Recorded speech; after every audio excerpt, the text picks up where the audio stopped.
I never questioned it during the initial Elden Ring walkthrough.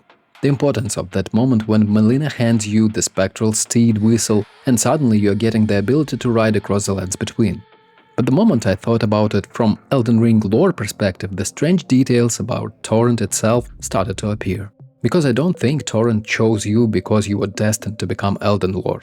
I think he chose you because you are the only person in Elden Ring capable of rejecting destiny altogether. And if that is true, then Torrent's choice may reveal one of the biggest secrets in the entire game. The biggest clue is also the one that most people overlook. When Torrent chooses you, we haven't done anything. We haven't defeated Godric, we haven't reached Leyndell, we haven't even proven ourselves to Melina. Moreover, we haven't even survived our first real boss, yet somehow Torrent has already made his decision. But whenever people try to explain why Torrent picked the Tarnished, they usually point to what happens later.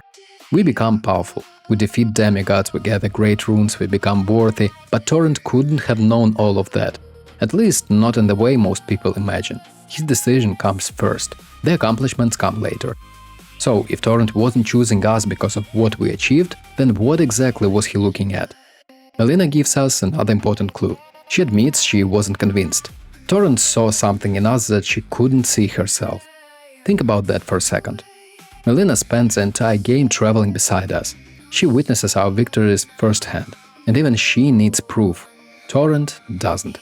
The spectral steed makes his choice immediately, which means he wasn't juggling strength, he wasn't juggling experience or accomplishments, he was juggling specifically potential, but not the kind of potential most people assume. The more I look at Elden Ring's major characters, the more one pattern stands out. Everyone is trapped. Vyke was supposed to become the next Elden Lord. He followed the path laid out before him, and he failed.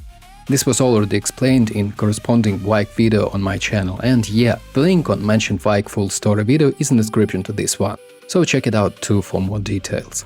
Morgoth spends his entire life protecting an order that rejects him. He cannot escape his duty. Radahn cannot escape his war. Mog cannot escape his obsession. Even Marika herself becomes trapped by the consequences of her own plans. Everybody is chained to something. Bloodline, duty, prophecy, ambition – they all move along rails that were laid down long before the story begins. And that is exactly why they fail, because none of them are truly free. Now think about Tarnished. What defines us? Not our lineage, not our destiny. It's a choice. We are the only character in Elden Ring who can fundamentally change direction. At any moment. We can serve to the Golden Order, reject it, side with Ranni, embrace a frenzied flame, etc. Every major figure in the game has a role they cannot escape, but the Tarnished doesn't. And I think that is exactly what Torrent recognized. And this is where the theory becomes really interesting. Because once you stop looking at strength, a lot of strange details suddenly start making sense.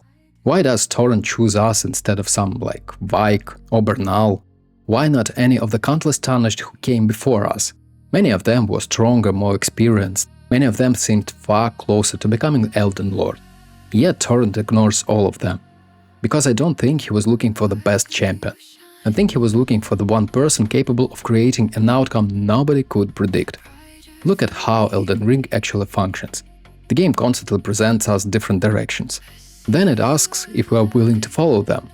The two fingers tells us what to do, we can refuse.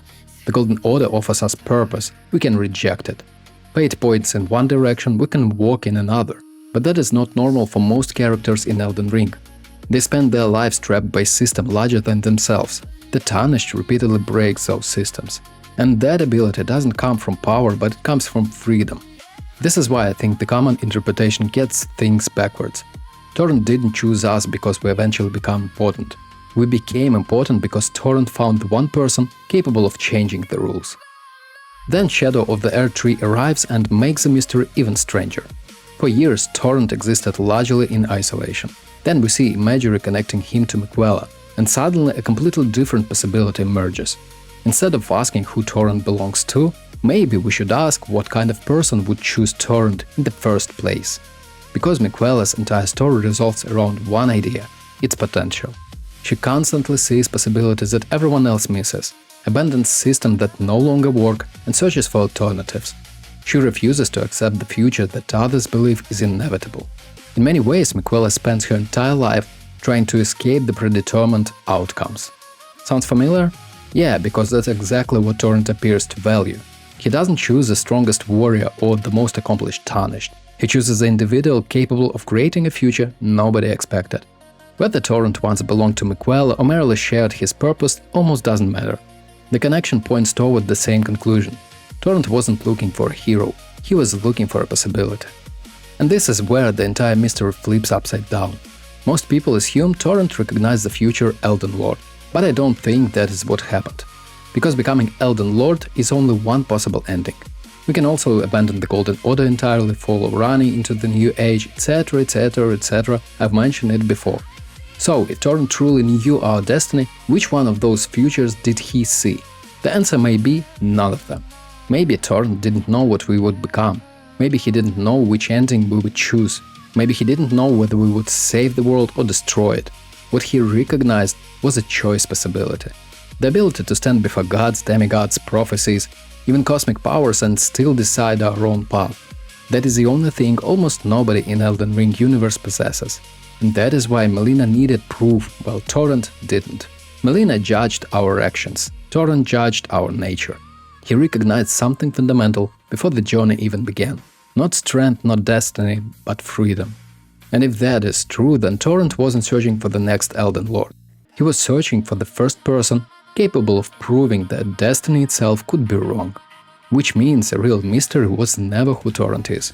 The real mystery is why an ancient spectral steed looked at a dead Tarnished and immediately understood something that even the gods of Elden Ring failed to see. Thanks for watching, hit that like button and subscribe for more Elden Ring and other Souls-like games lore and guide videos, and stay sharp out there, Tarnished.